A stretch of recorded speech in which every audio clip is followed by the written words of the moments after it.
दोस्तों, अजान हो रही हो या होने वाली हो, आप मस्जिद की तरफ नमाज़ पढ़ने जा रहे हैं, अचानक आपको कोई सामने वाला दोस्त या रिश्तेदार मिल जाता है। आप उससे कहते हैं चलो भाई अजान हो रही है और चलो नमाज़ पढ़ लेते हैं। वो दोस्त कहीं जा रहा होता, कहता है कि चलो भाई मैं बाद में आऊँगा, इसलिए कि मैं बहुत ज़रूरी काम से जा रहा हूँ यार, और फला काम है, नहीं जाऊँगा तो मेरा काम बिगड़ जाएगा, मैं बाद में नमाज़ पढ़ता हूँ वापस आके। तो दोस्त कहता है नहीं यार, अजान हो चुकी है, नमाज़ पढ़ के जाओ, और नमाज़ पढ़ के जाओगे तो इंशाअल्लाह तुम्हारा काम जल्दी हो जाएगा, बेहतर हो जाएगा, अल्लाह बनाने वाला है।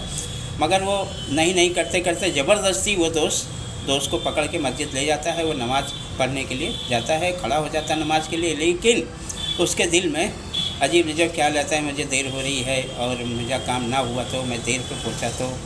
और मेरा काम मना कर दिया तो इस हालत में जब उसके दिल में अजब से ख्याल आ रहा हूँ, मैं नमाज़ पढ़ रहा हूँ, मेरा काम होगा या नहीं होगा, देर हो गई, कहीं गुस्साए नहीं,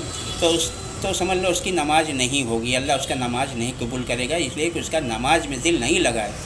और अगर कहीं अल्लाह का और अल्लाह के महबूब सल्लल्लाहु अलैहि वसल्लम की कहीं मजलिस लगी हो, कहीं जिक्र हो रहा हो, कहीं तकरीर या मुशायरा हो रहा हो, अल्लाह का जिक्र हो रहा हो, वहाँ पर अगर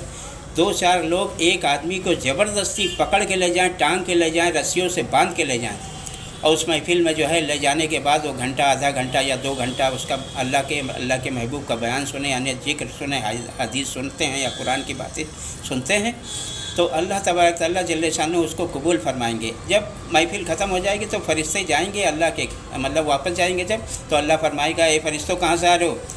फरिश्ते फरमाएंगे अल्लाह पाक, एक महफिल जमी हुई थी, वहाँ तेरा और तेरे महबूब का जिक्र हो रहा था,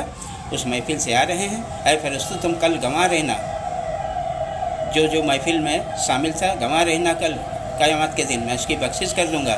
तो देखा दोस्तों, ज़बरदस्ती अगर नमाज़ पढ़ोगे, बेदिल से नमाज़ पढ़ोगे तो अल्लाह कबूल नहीं करेगा। जब भी नमाज़ पढ़ो दिल से पढ़ा करो, और जहाँ भी अल्लाह की महफिल जमी हो, बैठी हो, अल्लाह का जिक्र और अल्लाह के महबूब का जिक्र हो रहा हो, वहाँ पर आप ज़रूर बैठा करो, क्योंकि अल्लाह सवाब भी लिखता है, नेकी भी लिखता है, और तुम्हारा जिक्र और फरिश्तों को गवाह भी बना लेता है।